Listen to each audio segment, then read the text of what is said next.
안녕하세요. 헬스케어 연구소입니다. 혹시 과일이 암 예방에 도움이 된다는 얘기 들어보신 적 있나요? 사실 저도 과일엔 당이 많아서 암세포가 좋아하진 않을까 하고 반신반의했었는데요. 얼마 전 1300만 명의 구독자를 보유한 닥터 에릭 버그라는 해외 유튜버가 이 7가지 과일이 항암에 유익할 수 있다고 강조하더라고요. 그래서 저도 열심히 찾아봤죠. 국내 한국식품과학지에 게시된 저널에 따르면 과일에 든 파이토케미컬이 단순히 활성산소를 없애서 몸에 좋다를 넘어 호메시스라는 개념을 통해 우리 몸 스스로 항산화, 방어를 강화할 수도 있다는 내용을 소개하시더라고요. 아, 이거다 싶었습니다. 단지 비타민 충전 수준이 아니라 왜 어떤 과일이 암 예방에 긍정적인 작용을 할 수 있는지 좀 더 깊이 알아보면 좋겠다 싶어서 오늘 이 이야기를 전해드리려고 해요. 그럼 하나하나 살펴볼까요? 첫 번째는 베리류입니다. 제일 먼저 떠오르는 과일이 블루베리와 블랙베리예요. 에릭 버그도 베리류를 첫 번째로 꼽았는데 겉보기에도 짙은 보라색이 뭔가 내 몸에 좋은 성분이 가득할 것 같다는 느낌 들지 않으시나요? 실제로 안토시아닌이라는 파이토케미컬이 듬뿍 들어있는데요. 얘가 암세포 증식을 억제하고 우리 장 속 유익균을 잘 먹여 살려서 면역력을 올려줄 수 있다고 합니다. 하루 중 언제든 간단히 먹기 좋으니 저도 아침에 요거트에 한 줌씩 섞어 먹곤 해요. 이제는 슈퍼마켓에서 냉동 블루베리 블랙베리도 쉽게 구할 수 있으니까 오늘부터 한번 챙겨보는 것 어떨까요?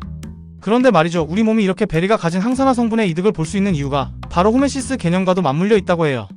한국식품과학지 논문에 따르면 파이토케미컬이 무조건 활성산소를 모조리 없애서 건강을 지키는 게 아니라 적절한 스트레스를 인체에 주어 스스로 방어체계를 강화하게 만드는 작용이 크다고 하거든요. 베리에 들어있는 안토시아닌도 그런 살짝의 자극을 통해 우리 몸을 더 튼튼하게 만들어준다는 거죠.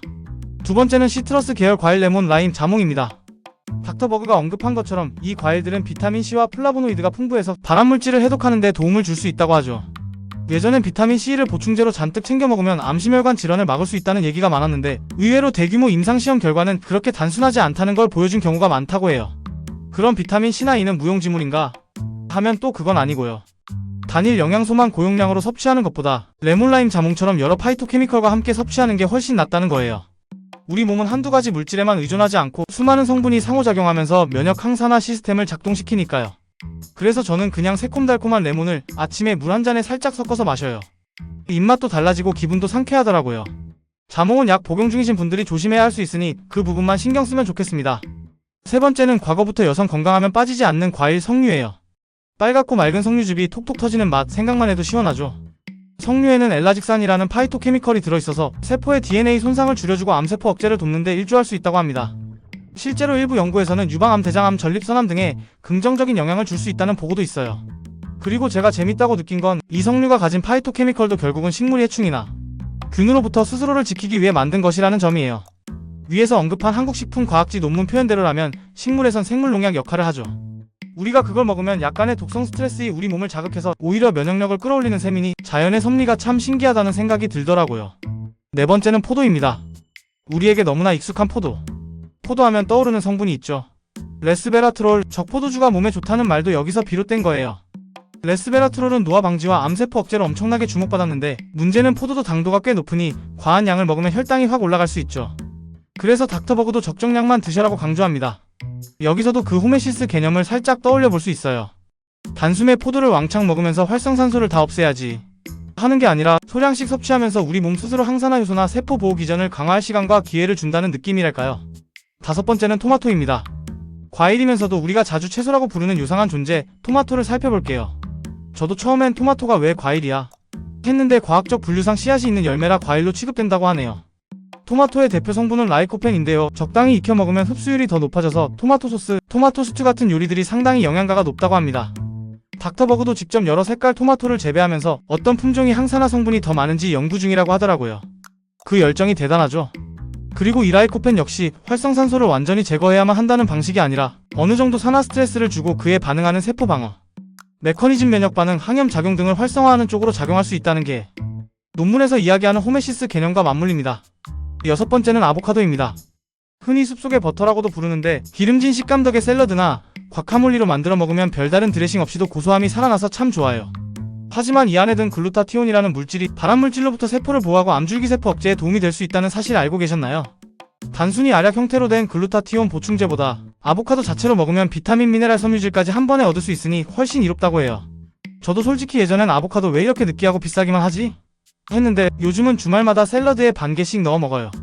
확실히 포만감도 오래가고 피부나 컨디션도 괜찮아진 느낌이랄까요? 역시 자연식품을 통째로 먹는 게 장점이 많다고 느낍니다. 마지막으로 7번째는 올리브입니다.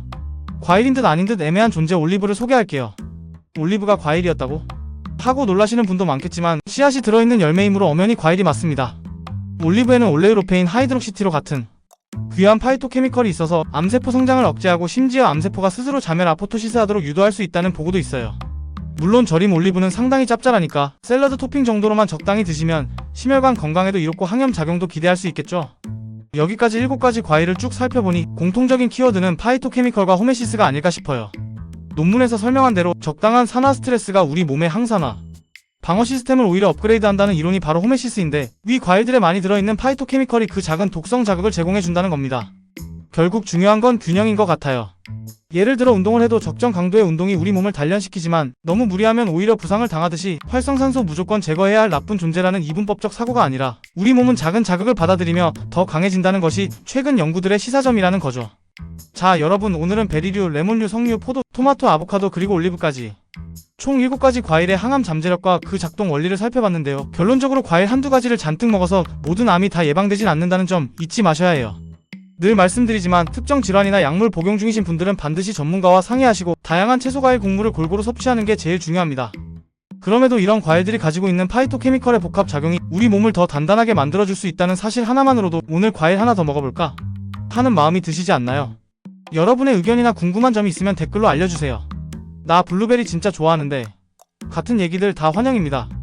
영상이 유익하셨다면 좋아요와 구독 버튼 꾹 눌러주시고 앞으로도 건강과 관련된 깊이 있고 유용한 정보로 또 찾아오겠습니다. 오늘도 건강 잘 챙기시고 행복한 하루 보내세요. 시청해주셔서 감사합니다.